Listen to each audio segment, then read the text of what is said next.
the sons of God mixing with the daughters of the earth. The Book of Enoch offers a disturbing vision of the fall of the angels who lust after earthly women. And they began to go into them, and to defile themselves with them, and they taught them charms and enchantments, and they became pregnant. These angels have crossed over this boundary that they shouldn't have. When they decided to descend upon earth, this unleashed upon the earth all sorts of problems. Not only these giants who are bloodthirsty and violent, but also these angels went on to teach humankind a variety of forbidden crafts. They also taught human beings how to make weapons of war. Now, the good angels, the ones not tempted by these beautiful women, go to God and say, you know, there's a lot of bloodshed caused by these bad angels. The Maya and Incas of South America believed a race of giants existed on Earth before the Great Flood. So did many other ancient civilizations. Some took them for gods. Others left likenesses of them in stone or wrote about them in their histories. As long as 6,000 years ago, another remarkable civilization evolved. Its people were the Sumerians, who had an extraordinarily advanced culture. Their list of first just almost sounds like a whole list of our whole society. They had the first bicameral Congress, they had the first writing, they had the first school systems, and you know, you just go on and on and on. So you have to ask, well, where did all this come from?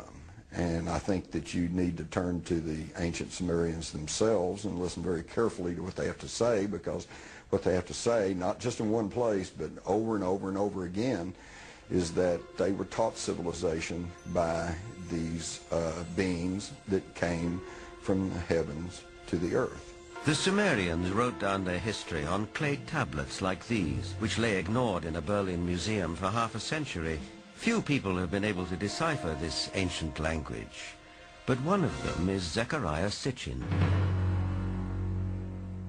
The writings and the pictorial evidence left behind by the Sumerians going back 6,000 years speak and depict people who came from another planet called Nibiru, and many of the depictions show them much bigger, at least by a third, perhaps more than the average human being, so they were giants. This Sumerian cylinder seal from a Berlin museum is astonishing for several reasons. First, it depicts our solar system with the sun at the center and the planets arrayed around it, a fact not known to European science till around 300 years ago. And amazingly, there's another planet, which the Sumerians called Nibiru, and believed that it was from where the Anunnaki, or celestial giants, came from. He is about 10 feet tall, a giant, one of those who from heaven to earth came. Looking for signs of extraterrestrial life, astronomers have searched deeper and deeper into the universe. But all along, maybe they should have been looking closer to home. For it's in our own solar system that a mysterious object has recently been detected, near where the Sumerians placed their planet Nibiru, home of the Anunnaki.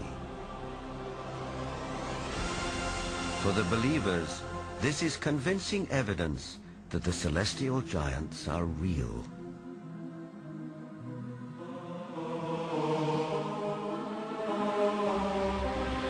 The ancient Sumerian text, just in a very broad overview, basically tell us that more than 400,000 years ago, that these Anunnaki came from space and landed on the earth in the Tigris-Euphrates Valley. They began to set up a colony that they called Eden. According to Genesis, Eden, or Eden, is where Adam was created from dust and Eve from one of his ribs. Others, however, have a more high-tech version of how human life began. In time, needing manpower, needing workers, jumped the gun on evolution using genetic engineering. and they produced a hybrid. Legend has it that when the Anunnaki came back after several thousand years to see how their genetic handiwork had turned out, they found the Earth females irresistibly attractive. That's us? That's us. Basically, the Anunnaki said in their writings that the Sumerians left behind, we shall make the Adamu. They called their slave servant Adamu plural, which comes down to us in the Bible as the Adam. We shall make the Adamu in our own image, after our own likeness, word for word in the Bible, and they did that. So no, wait a minute. You're look saying like...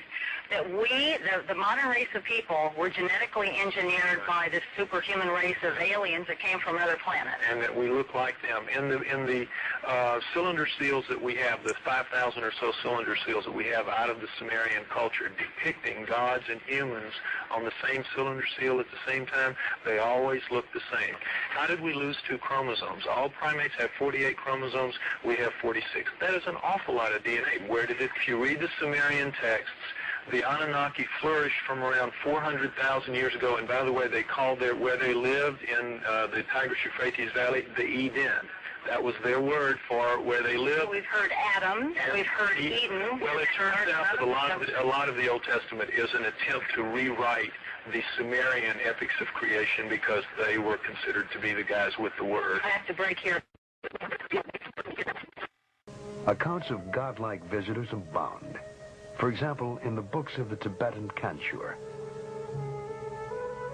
The Kanchur consists of over 1,000 volumes containing the holy text of Lamaism. Their secret code is the most complex ever devised. To date, only 1/100th of the Kanchur has been deciphered. The resulting translations are full of references to gods appearing in the sky, of the luminous pearls and transparent spheres in which they lived. In the fragmentary histories from the Bible to the scripts of Babylon, there are tantalizing views of Earth, seen from the distance, seen from space, seen by whom? Was it the vision of ancient astronauts communicated to the primitive population of a still young planet Earth? The search for humanity's first possible contact with alien beings in prehistoric times leads to an unlikely place. To the Bible's earliest chapters, to the book of Genesis. When the sons of God came in unto the daughters of men, and they bore children to them. Genesis 6:4. Exactly who were the sons of God mentioned in the text? The original Hebrew word is Nephilim. One translation of the word Nephilim is the men who came down, or those who came down, meaning those who came down from the sky. They could just be something like great heroes that came down from the sky and produced a hybrid race. We're dealing with an issue that I think has potential for being highly controversial, because after all, if you say that Jehovah is an ET, then that changes the basis of Judaism and Christianity in a very fundamental way. For many ancient Christians, the Book of Enoch was essential, yet it was banned from the Christian Bible. We don't know why this literature was ultimately excluded from the canon. Perhaps it's because of its description of the fall of the rebel angels and their mating with mortals.